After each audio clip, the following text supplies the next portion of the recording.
Welcome to PeteScript. I'm Zach Hodges. And I'm Alice Shinklin. And today we're talking about something that honestly, this episode is a little overdue. We're talking about the basics of traumatic brain injury management. Yes. And to do that, we have two guests with us. First is Dr. Kristen Smith. She's the PICU Medical Director and Critical Care Fellowship Program Director at the University of Michigan C.S. Mott Children's Hospital. She received her medical degree from the University of Toledo and completed her pediatric residency at Akron Children's Hospital, followed by a critical care fellowship at Johns Hopkins. Dr. Smith's research is focused on the long-term outcomes of pediatric ICU survivors. Yes, and we would like to thank Dr. Carly Schmidt for recruiting Dr. Smith for us. Carly is a critical care fellow at the University of Michigan C.S. Mott Children's Hospital. She received her medical degree from Case Western University, completed her pediatric residency at Brown University, and was able to do a chief year there as well.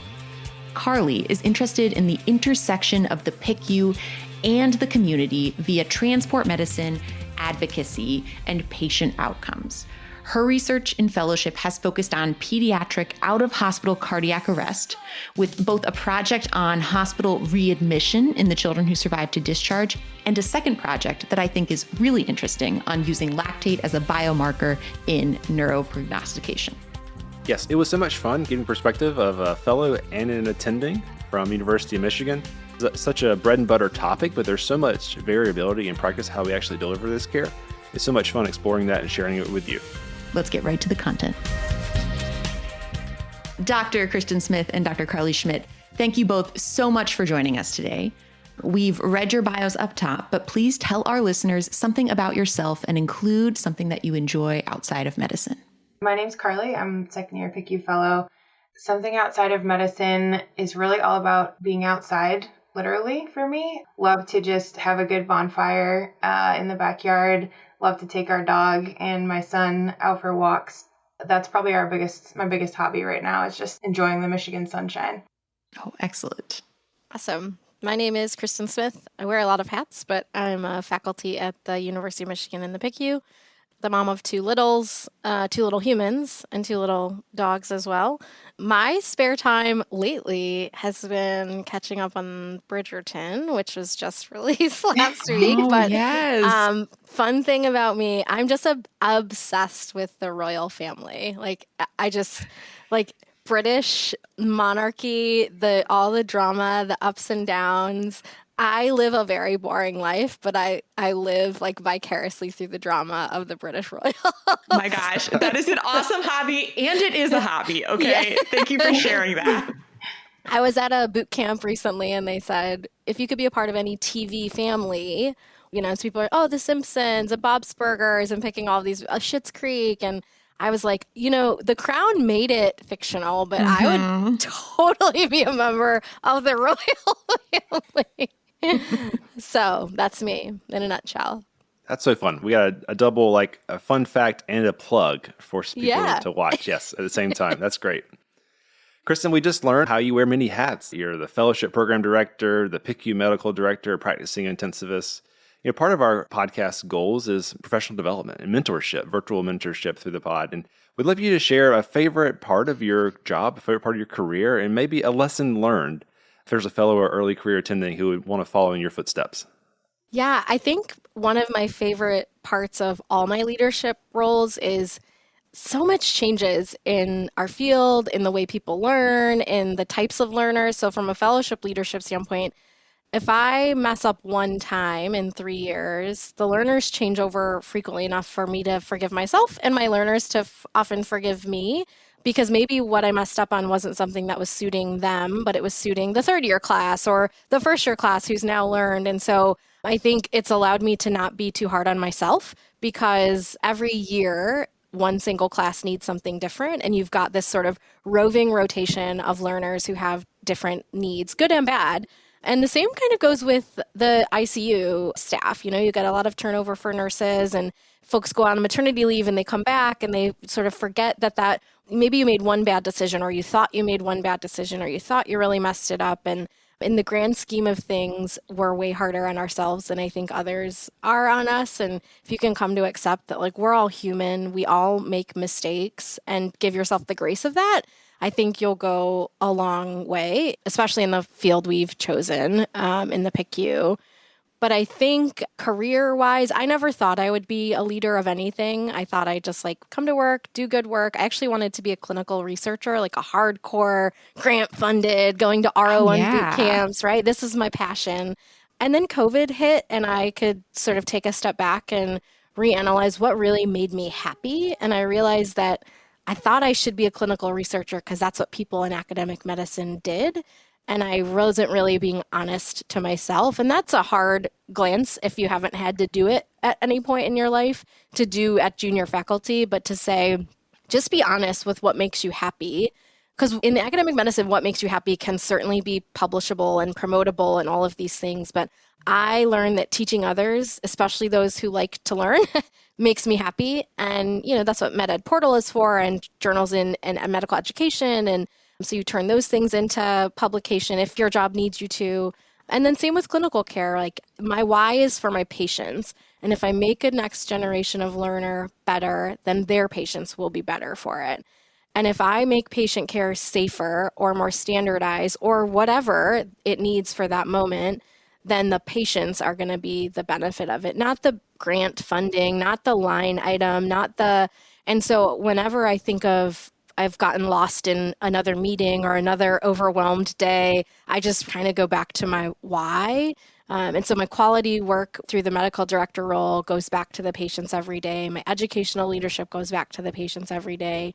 And then occasionally I get to actually be on service and go back to the patients every day. And sometimes that feels like a minor portion of your job. But no matter what, find something that drives you. Don't fit into someone else's idea of what your career should be.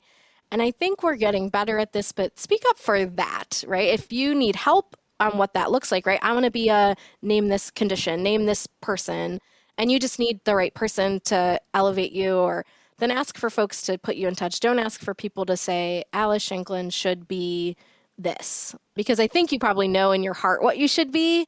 And whether that's a medical director or whether that's a fellowship director or whether that's just a really great clinician in a community center that takes care of really sick kids. And just be honest with yourself about that. And I think it took other people telling me, you're a great leader, for me to realize that leadership is something that came a little bit natural to me. Oh, well, that is fabulous advice. And I specifically appreciate your journey to leadership and how you got there. That's super relatable. Before we get started with our case, do either of you have any relevant conflicts of interest to disclose? No. Absolutely not. Super boring. Very fair. Very fair. That sounds great. Carly, why don't you give us our case and our first question? Yeah, sounds great. So today we have a 6-year-old boy who's admitted to the pediatric ICU following a traumatic brain injury. He was an unrestrained passenger in a motor vehicle collision. In the emergency department, he was intubated due to a GCS, or Glasgow Coma Score, of 7 for airway protection, and a CT scan of the head was significant for a subdural hematoma with a significant midline shift. He was taken to the OR by neurosurgery for drainage of the subdural and placement of an intracranial pressure monitor. So I think just to start things off, asking a little bit about, in a broad way, what are our priorities and immediate goals for this patient, hearing about him and getting him admitted to the pediatric ICU after the OR? Yeah, so I always start with normal, right? Make the CO2 normal, make the blood pressure normal, make the SpO2 normal. Everything leading up to this, from the minute the car got hit, has been abnormal. And so just getting him back to normal, taking you back to baseline. But all of those normals are meant to prevent secondary injury. And so unfortunately, the brain is a pretty fickle organ, and the injury that's happened has happened. Now it's our job to not have further injury happen from that sort of that right around the injured area, that penumbra. And so I can't fix whatever, diffuse axonal injury is already in place. I can't fix the focal contusion that happened. I can't do any of that. That's what preventative strategy, that's what school public health is for. That's what seatbelt laws and rules are for. But now, from this point on, everything is my responsibility to make sure nothing else happens within a realm of physiology, right? We can't fix every injury, but yeah, so all about prevention of secondary injury. So CO2 is normal, glucose is normal, I keep temperature normal, and this is in the trauma bay, right? So I'm starting from the minute he gets there. These are the things I can do, and we'll talk about later the tools I use to get there. But one tip, get back to normal. You bring up a lot of great points and many opportunities for us to unpack them further. You mentioned a secondary injury, and perhaps if we have a trainee who's new to the pediatric ICU, like what's this dichotomy, primary versus secondary injury? Yeah, so the primary injury is like, again, this patient has a subdural hemorrhage. And so there's bleeding and there's pressure that happens. And when that pressure happens, the body creates a really smart and what should be an effective process to make sure that nothing else happens. They sort of wall off that area. But involved in that is cytokines that go broadly to the brain. And so we need to help calm down some of that inflammation, some of that ischemia, some of the vascular reactivity that happens post-injury. And lots of randomized control trials have looked at, I'm going to look at this one pathway for neurologic injury. And it didn't really do much because it's such a multifactorial disease process that there's no one treatment for every injury because brain injury is so heterogeneous. And so you've got the brain that's gone away, right? I think of it, if you look at a big pie chart, if your brain is a pie chart and that wedge that's just not coming back, you've just graded out because it's just by. The two sort of slivers right around that piece of pie that you put it in the garbage, it had a little bit of mold on it, the two slivers right next to it, that's the stuff that you're going to watch for a little bit and you're going to hope it doesn't get moldy, right? And then the rest of it is hopefully healthy brain. But severe critical illness, doesn't matter what the cause, is going to impact the blood flow and the energy that's used in that healthy brain. You got to keep it healthy. You got to make sure you don't have low blood pressure. You don't have cardiac events. You don't have salt that goes too low, salt that goes too high. You don't have seizure. You don't have fever. And so you don't have all of these things to prevent not only that healthy area of the brain, which is at risk, but it's really those two slivers, the penumbra around that brain injury that you're helping. Yes. So much we do in the PICU is preventing worsening injury and allowing patients to heal. And let's go ahead and jump right into how we practically get this done. Alice, you want to give us our next question? Yeah. So you mentioned normal blood pressure. Can you talk about how you're making sure that the cerebral perfusion pressure in children are adequate? We've given you a 6-year-old who comes back with a monitor. What are we doing with that? Isn't that neat that he came back with a monitor? Because they always do, right? It's a luxurious case here. Yeah. So I think we use age-related estimates, right? We don't have great, a 1-year-old should absolutely have a CPP of X. And we know in our field, ranges are really helpful. And so we know that in a sort of 0 to 5-year-old, you want a CPP of 40. If you have a 6 to 17-year-old, you want a CPP above 50. And then adult age, which I think most PICUs are taking care of over 18-year-olds. We take care of up to 21, sometimes 26, depending on the day or the kid. We want them to be a CPP sort of in the 50 to 60 range. So you can see sort of this gradation of need for perfusion. And some of that is the body growing up, the vascular reactivity growing up, the myelination of a brain changing, also the total brain volume, occurring over time. There's way more spinal fluid to get out of that Monroe-Kelly doctrine in a 0-year-old. Most of us talk in months at that age, but then there is in an 18-year-old. And so you've got more give without giving up something. You've got sort of free space with CSF. So I do everything based off my cerebral perfusion pressure. And if my ICP is 20 and I need my CPP to be 50, then I tell my bedside nurse, I need a MAP of 70. And I know that feels high, but I need you to get there. And here's how. And then I give them prescriptive instructions of what vasoactive I want them to use. Do I want them to give volume? And all of those things sort of extrapolate from the TBI guidelines, which are probably the more robust set of guidelines we have besides the surviving sepsis guidelines. But it's a really nice approach that actually doesn't just apply to TBI. You can apply it to a lot of intracranial hypertensive crises. So I go off of CPP. I'm a very CPP-driven person, as long as I have a monitor in place. Well, because you've suggested it a couple of times already, we have to explore, what if you don't have a monitor? So I'd like to get some insight in what do you look for to infer elevated intracranial pressures? And then without the monitor, maybe the monitor is going to be placed in a little bit, what mean arterial pressure would you generally target in these kids? You'll hear this a lot. It depends, right? So if I have a patient whose GCS was 3 and they had a rough out-of-field experience, God forbid they had a cardiac arrest complicating their trauma, I'm assuming their ICP is at least 20. And that has nothing to do with anything besides mechanism of injury. We know for a lot of things, including volume status and neurologic status, we're not great at estimating ICP from our physical exam. And so you could have small reactive pupils. You could have a patient who's moving. We've all had the kid who's slowly built up ICP over time and their ICP's 40 and they're eating lunch, right? The neurosurgical admission, right?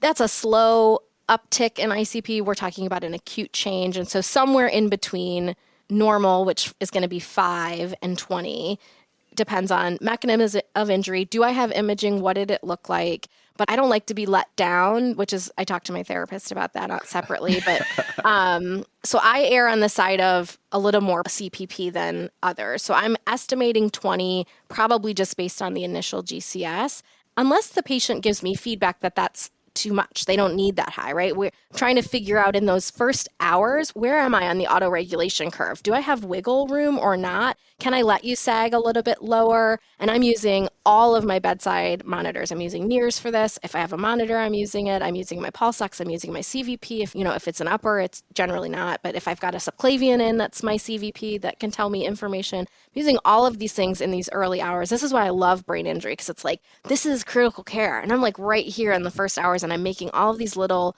things that mean brain. It means I'm saving some brain. And so I think I estimate 20 for anybody who's comatose. So GCS sort of 7 and less, certainly GCS of 3, I'm estimating 20. But perhaps if they're following commands or maybe have a history and imaging that's not as severe, perhaps you'll be a little bit more leeway with that patient? Yeah, I would guess post-TBI, probably we're speaking at least in the low double digits. And so maybe I'm aiming my CPP for an estimated ICP of 10. And so again, for that 0 to 5-year-old, I'm talking about a CPP of 50 instead of 60. But I still have ranges, right? Our poor nurses, we ask them, I'd love the temperature to be 36 degrees. No, that's like physically impossible, right? It's like saying, please keep them 0.00 even at midnight. It never happens. We try. So my ranges are for 0 to 5. I'm looking for a map of 50 to 60 without a monitor.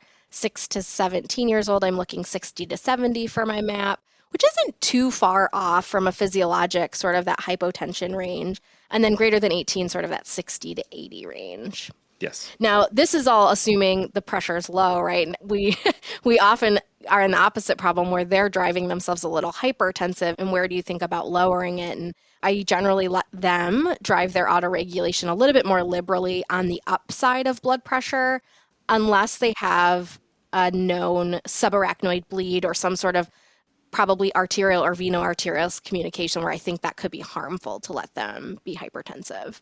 Kristen, you mentioned a little bit about the NIRS monitor. That's a little bit of a newer technology, at least for our unit. I wondered if you could talk a little bit more about what are you particularly looking at for those monitors? You also mentioned CVP and some of those other a little bit more invasive monitoring. When are you choosing to put those in patients, and how are you looking at those numbers to guide your therapy? Yeah, so I'm a little bit of an old school intensivist, despite being quite young, if I'm being honest. But anyone who comes in with this mechanism of injury, intubated, they get a central line and an art line. Like, that's just standard of care. And I appreciate the CLABSI risk, and I appreciate all the other things, but like, this kid needs invasive monitors. And so if my neurosurgeon does not want to put a monitor in, or there's contraindications, right? The INRs too, and there's risk here. So maybe we don't put the ICP monitor in right away. So all invasive monitors. And then I think NIRS should be put on any patient with an acute neurologic condition in the first 24 to 48 hours, at least in their admission. Now, in my training, we would do bifrontal NIRS, especially for patients who had focal lesions. So this kid had a subdural. I actually care more about the side that the subdural's on, that frontal lobe, than I do the other side. But if I don't have a comparative for an uninjured brain, I don't actually know what his extraction really wants to be. I think more commonly, probably for cost and information overload, we're just doing a unilateral frontal NIRS, and then sometimes the somatic or the renal NIRS. But anything to tell you, is my brain extracting too much oxygen, just the right oxygen, or nothing at all, is helpful for acute clinical care in these moments, is helpful for prognostication, especially in the first couple of days when imaging isn't going to be helpful. You may not be stable enough to do a wakeful exam. And so, every time you wean the sedation down, their ICP goes to 40, you can't use your exam. So mom and dads are wanting to know what's coming of my child. And if you have a NIRS that isn't all that reactive to blood pressure changes, blood transfusion, if that's where you're going, any of those things, it makes you realize that at least the bifrontal or the frontal lobe is not as reactive as you'd like it to be. And maybe that's edema, maybe that's focal injury, but I think it's helpful to round out the picture. Oh, yeah. Do you find yourself looking more at the physical number that's there? Are you looking at the change? Are you looking at the variability? I feel most of my NIRS experience is single ventricle patients and completely different. So post-traumatic brain injury, depending on the severity, I generally am trying to keep the brain quiet for 24 hours. So I'm reassured that I'm doing the best I can do for this recovering brain to have very little extraction, because that means I've shut down the cerebral metabolic rate. I don't have an excess of extraction. And so, we're estimating we want somewhere in that 20 to 25% range. I might want like 10 to 15% extraction, but that means I'm on a sedative. That means I'm afebrile. That means I'm controlling cerebral blood flow with titrations in my ventilator and with oxygenation. And so if I'm not on sedation and I'm not extracting, that's worrisome to me. But I also use that NIRS to say, hey, we're waking up, not purposeful. ICP's now high. Let's calm that down, extract less so that I can know that my cerebral metabolic rate is lower and that energy is being used to heal, not to do things. I don't want the patient to do things just yet. Essentially what we're talking about is ensuring we have adequate oxygen delivery. And by making sure our NIRS are appropriately high enough, we know that we're delivering enough oxygen. There are many other components of oxygen delivery. All of our PICU folks here are physiology nerds and like to geek out on oxygen delivery. SAT goal and hemoglobin goal are two core components. And maybe we'll start with the SAT goal. Sometimes I feel like, the ARDS patient, if I set a SAT goal of 88, well, their SATs are going to be 92 to 94 the whole day. And if I set a SAT goal above 94, somehow they're going to be 98 to 100. I'd like you to just share with us, how you set saturation goals for your patients. So 90 to 96 is my gestalt, as I say. This is where I want you to be. I also will generally give my bedside nurses a PaO2 goal because you're right. They've got a critically ill patient. They're cognitively off and overloaded. So if they're sitting 100, it doesn't matter, right? That patient's safe because hypoxia is probably a more accepted harm than hyperoxia. But reactive oxygen species are horribly injurious to a recovering brain. And so if I've got a PaO2 of 400 with a SAT of 98, I'm telling my nurses, this is harmful. I know you think on an ECMO, it's really awesome. It means our oxygenator's super high functioning, but this is a different story. And so I need you to wean your oxygen. And so I like to keep my PaO2 normal, 80 to 100, 120. And you're getting gases fairly frequently in this population. We'll talk about sodium probably a little bit later, but you're checking blood gases frequent enough to make sure your CO2 is in your range, especially if you've, God forbid, got lung injury plus brain injury. And so I give them both a SAT goal and a PaO2 goal. Now, I do put a little asterisk next to patients of color because there's great evidence that pulse oximetry is probably not the best in picking up highly pigmented patients. One of my colleagues, Erica Andrus, published that paper from her fellowship. And so if I've got a patient of color, I will lean more on their PaO2 than I will necessarily on their pulse ox. Almost like you do with your dead space fraction with your CO2, I'll say, okay, so my very first gas that I get meeting this patient for the first time, my SpO2 when I got the gas was 98, but my PaO2 is only 100. That feels like it maybe doesn't match. So I'm either inappropriately reassured by my pulse oximeter, or the opposite is often true, where they're like 88, but I've got a PaO2 that's close to my goal. And I say, well, maybe I'll lower my limit then for you to 88 to 94, knowing that there's a little bit of a delta between my PaO2, which is what the arterial, what's the tissue, that's what the brain is seeing, and what I'm non-invasively able to continuously monitor. That's so clever and really precise, and something I can take home from this conversation already. And then you asked about hemoglobin goal, I think. That's the question for every disease process in critical care, right? What's your hemoglobin goal? What's your goal hemoglobin? So I stick to 7. I'm old school. I'm not going to let you get below 7. I will drive you to 8 or 9 if your NIRS are sagging where I don't think they should be. You've had a loss of some sort. And I'll use my NIRS response to that blood transfusion and see what my NIRS will do, right? If you're 7 and change and I don't love hemodynamics and I need volume, plus your NIRS are like, you're extracting 30% or they're a little bit lower than I'd like, I'll give a 10 per kilo blood transfusion. It's not urgent, so I've got time to cross-match. I'm trying to limit those risks from the blood product exposure. And if I see your NIRS go up, I'm going to say, wow, good to know that you're needing oxygen up there. You're needing those boxcars to be delivering to the brain in a way that all the numbers on paper didn't tell me that you needed. And so I think 7's my hard stop. Nobody goes below 7 unless we're, talking about limits or other things, but nobody goes below 7. And then somewhere between that 7 to 10, I let the patient tell the story and whether or not they would benefit from a higher hemoglobin. Oh, I appreciate that. I'm thinking to myself about the transfusions I've given our TBI kids. And I think a lot of times it's you need a bolt and the platelets are below a threshold. And then sometimes you wake up the blood bank director to ask for double platelets and then you can get it. But yes. All right. So we're admitting this 6-year-old who just had a subdural hematoma evacuation and intracranial pressure monitor placement. They roll up to the unit and it's time to get those sedative infusions ordered. What are you typically starting with in patients like this? Alice, you act like I'm the one that gets to decide this. It's already been ordered by the time I get to the bedside. Carly, what right? are the residents putting in? Yes. I think it depends. Again, I said I'd say it a lot. Am I going to wake the patient up? Was the GCS of 7 a soft call in the trauma bay and we were just being protective and prescriptive? And now we're going to say, let's see what we see. We've had surgery. And so my neurosurgeons are like, yeah, let's get this kid waking up. Then I'm probably going to start something very short-acting. Propofol is probably the agent we lean on here. I am not opposed to Dexmed in this circumstance, but again, response to heart rate, right? Is his heart rate responsive? Am I using his heart rate as part of my clinical decision-making? Probably don't want to mask that, although I'll be honest, you can mask it with propofol if you get propofol infusion syndrome. I think both of those, neither of them treat pain. And so I always like to sneak in, not in an infusion, but at least some intermittent fentanyl. And I choose fentanyl in the first 24 hours because I don't know what the blood pressures are going to do. I don't know what my vascular reactivity is going to do. And I think it's the more cardiac friendly. It's also the shortest acting. And so if the neurosurgeons come by the minute I push the fentanyl because he seemed to be in pain and then they want their exam, I say, oh gosh, I'm really sorry. I just gave fentanyl, come back in an hour and you should be awake from that.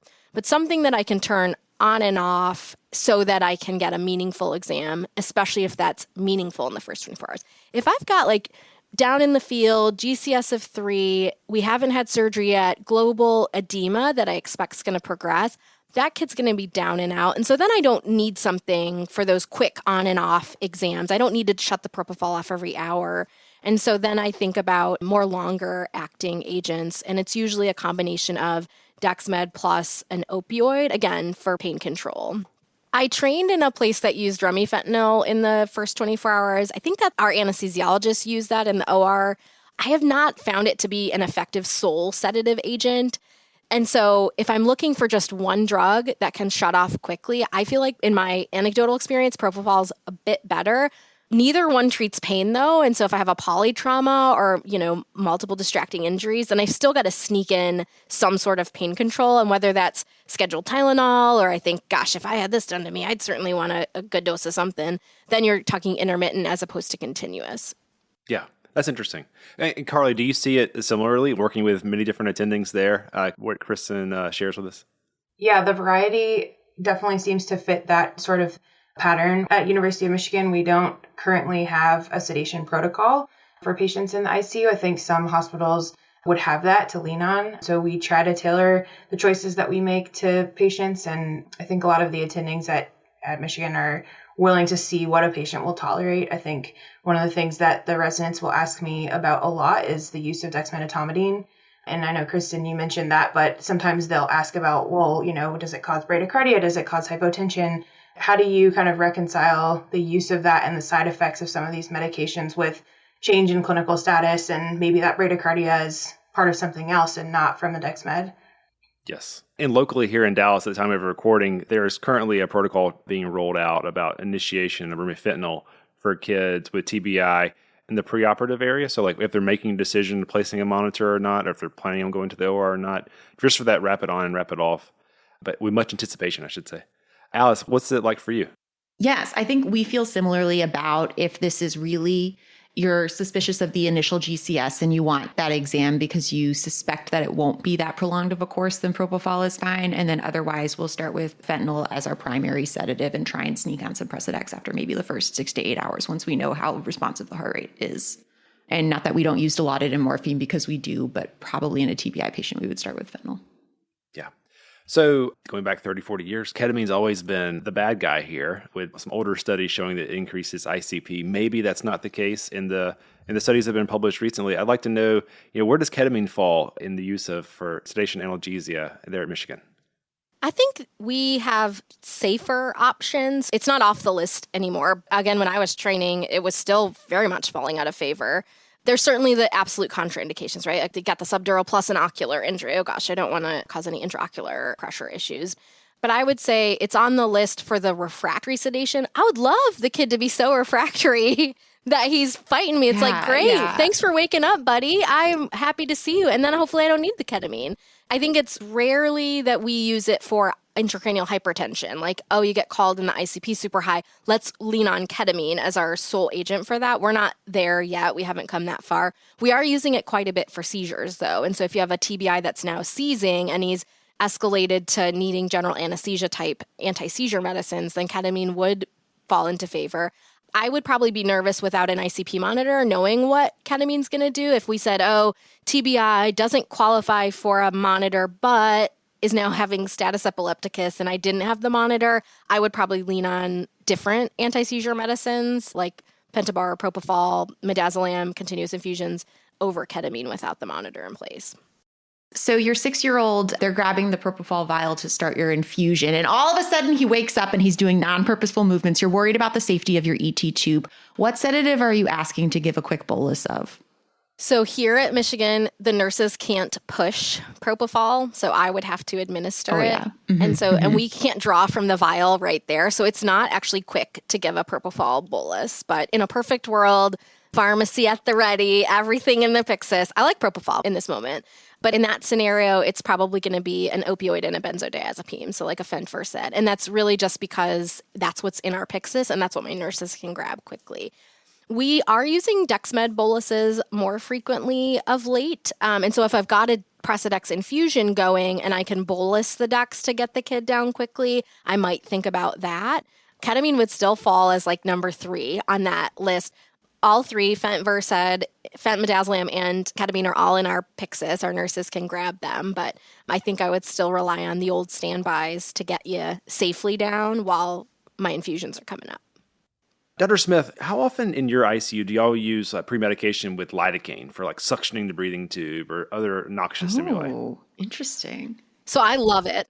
I think where you trained, you'll like carry all these things from fellowship and you'll be like, where did that come from? And you're like, oh yeah, that one guy, that one time in my fellowship taught me that. But it was part of our TBI like treatment algorithm and protocol was like anytime you had a patient with severe TBI, they all got lidocaine pre-med before sectioning. Hopkins is the Department of Anesthesia, and so I think that's a very anesthesia, right? They're in the OR with neurosurge cases. The brain's open and gosh, the kid coughs or needs to be sectioned. They're going to pre-treat with IV lidocaine. And I think it's just something that they're very facile with, whereas ICU nurses are like, IV lidocaine? Oh my gosh. And so it's a little bit of counseling and coaching and really cheerleading on the effort. So that's a me thing. I would say the rest of the group is probably more reactive, like, oh gosh, every time we suction, ICP spikes, and we settle down from it, so then you're thinking, how could we reduce that? Let's pre-treat with lidocaine now. Let's do that. Carly, would you say the same? You're probably not seeing everyone saying, oh, we have a TBI, you should give lidocaine before sectioning. I don't think I've seen anyone use it at Michigan yet. Oh, yeah. It is interesting. Like in a unit where it was accepted and safe and everybody sort of did it all the time. For example, you'd have a QID lidocaine PRN for use 15 minutes prior to section in the MAR ready to go for the kids. Yeah, absolutely. Zach, is that a UT Southwestern thing or not really? There are some attendings that are more pro lidocaine for suctioning, but it definitely doesn't have consensus. And I think probably reflecting on what Kristen said about being majority of attendings being reactive, where if we're having spikes associated with routine cares, we'd work it in. We talked a little bit about if they're under sedated or moving too much or doing all these things, you're going to sacrifice your cerebral oxygenation. Do you have a threshold where the neuromuscular blockade comes into play for these patients? Yeah, I would love not to muscle block if possible. And that's really just because, again, the exam is super meaningful. And so if I'm awake enough, that's purposeful. That's a different story than awake and non-purposeful. Awake and thrashing about, I'm going to sedate more heavily and I'm going to escalate doses. I'm going to consider hemodynamics, right? I'm going to make sure I've got vasoactives because hypoperfusion of the brain is injurious as well. But I want to know what's happening to my monitors, right? Are the patient's NIRS now in the toilet as he's awake? Or are they better because he's waking up and healing, right? What is my balance of pulse oximetry? What's my end-tidal doing? What's my NIRS doing?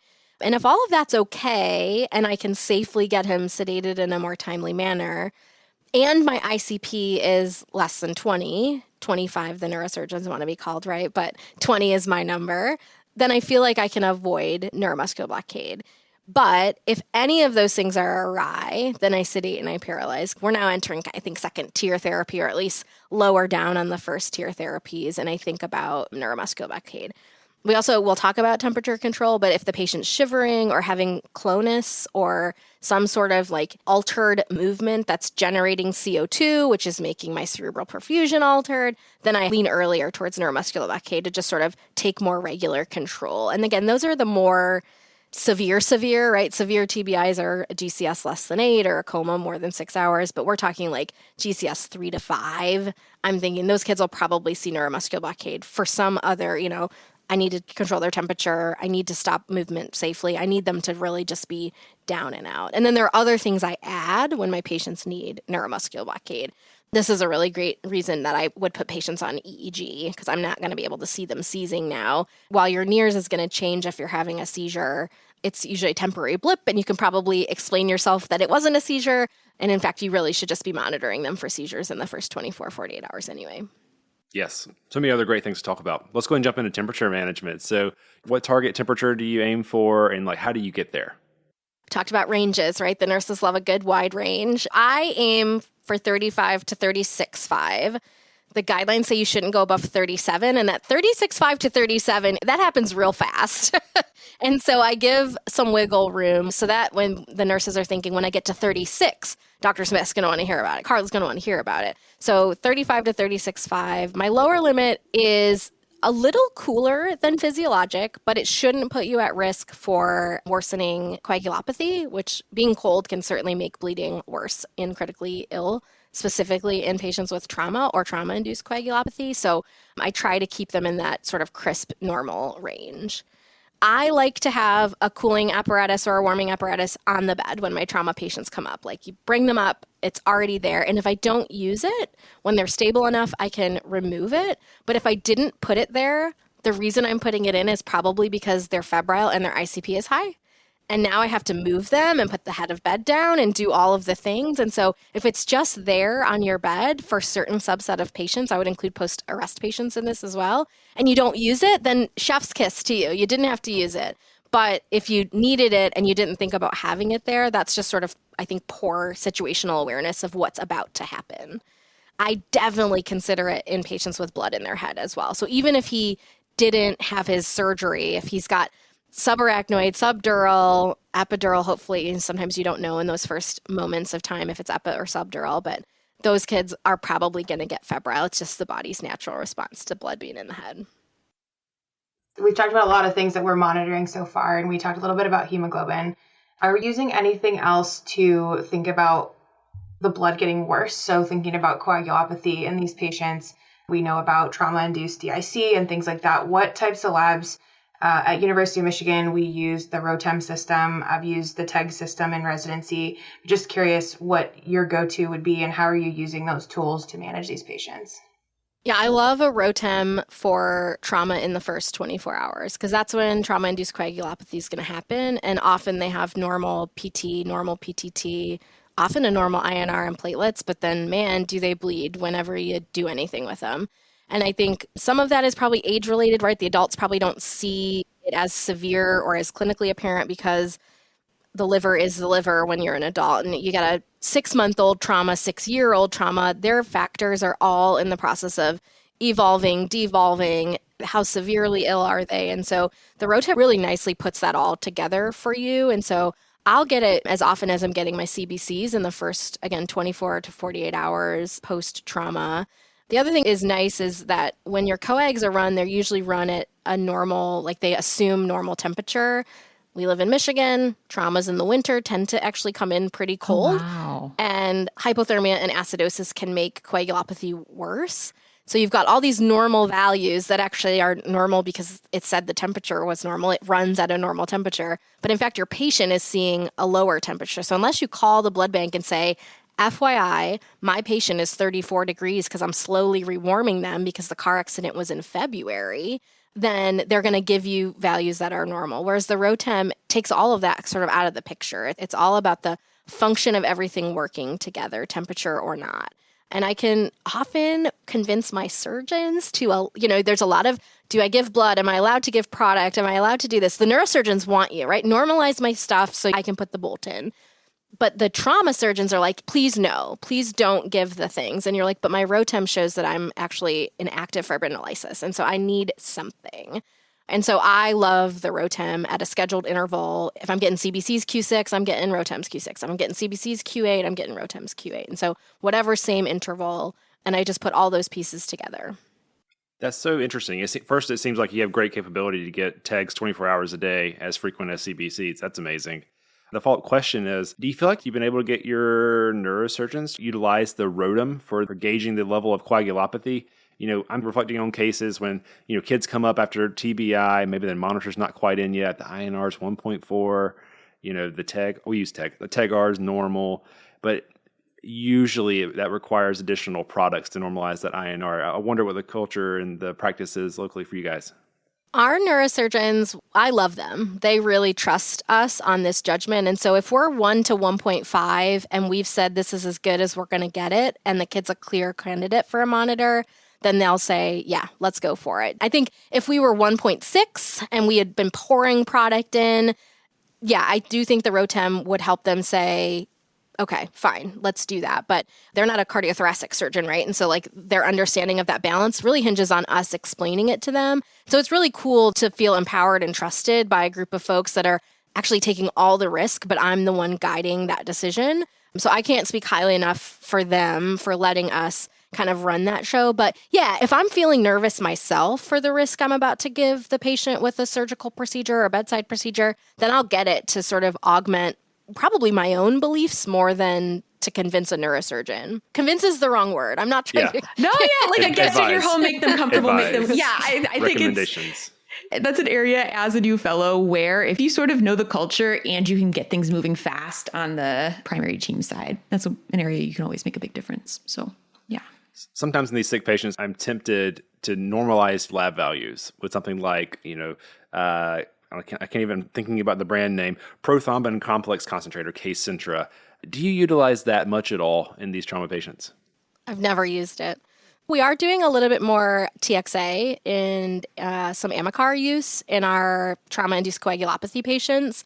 And that's usually a protocol that starts before they've even come to my ICU. The emergency room has really been thoughtful about trauma-induced coagulopathy. And so if you reach a certain transfusion threshold, if you've gotten a certain amount of product, they'll just automatically start the therapy, and then we continue it for 24 hours up here. But it's not that I couldn't give it, I just haven't ever needed to, which is nice. I think we're able to, again, with the use of ROTEM, with the use of maybe lowering our thresholds for getting perfect numbers for things, we're able to avoid expensive, maybe not yet evidence-based things to make the numbers look pretty.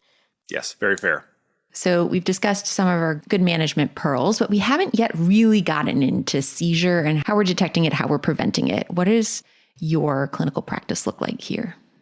Yeah, so EEG, just give them a call, hook them up right away. So now the poor head, it's like you've got the subdural incision, you got the wrap, I've got the NIRS on. Kristen Smith wanted the NIRS, and so it's there, and now we got the EEG placed on. God forbid you need to go for imaging. So, but yeah, I think it's indicated for at least the first 24, 48 hours until you get an exam back, right? If you're comatose, not on sedation, I want to know what the EEG is doing. Not that it can help give me any diagnoses or declarations, right? You're not going to diagnose a patient brain dead off of a standard EEG, but it's helpful to know that, 3 days out, we're still not on much sedation. It's still pretty encephalopathic on no agents that are making me do that. That worries me. And then, yeah, even the briefest seizure we should take with caution in a post-traumatic brain injury patient. And so it's helpful to have it. The problem I have with it is like, I'm not trained to read it, right? The nears I can assess. I can look at the CVP myself. I can do all of these things. And it's like, I know what burst suppression looks like. I know what status epilepticus looks like.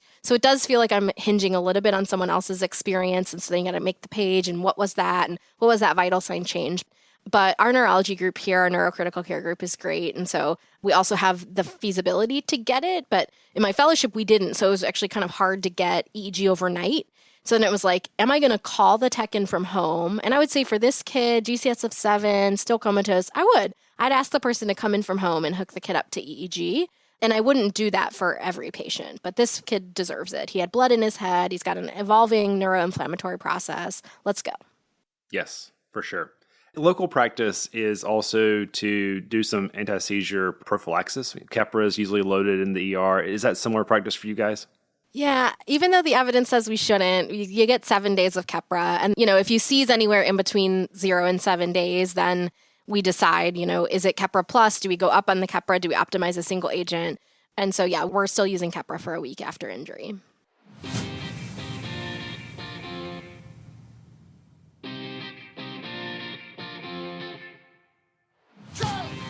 And thank you for listening to this episode of PedsCrit. Please remember that all content during this episode is intended for informational and educational purposes only. It should not be used as replacement for medical advice. The views expressed during this episode by hosts and our guests are their own and do not reflect the official position of their institutions. If you have any comments, suggestions, or feedback, you can email us at pedscritpodcast@gmail.com or find us on Twitter @CritPeds and @PedsCrit on Instagram for real-time show updates. If you enjoyed the show, please subscribe, rate, and review in your favorite podcasting application and share with your colleagues.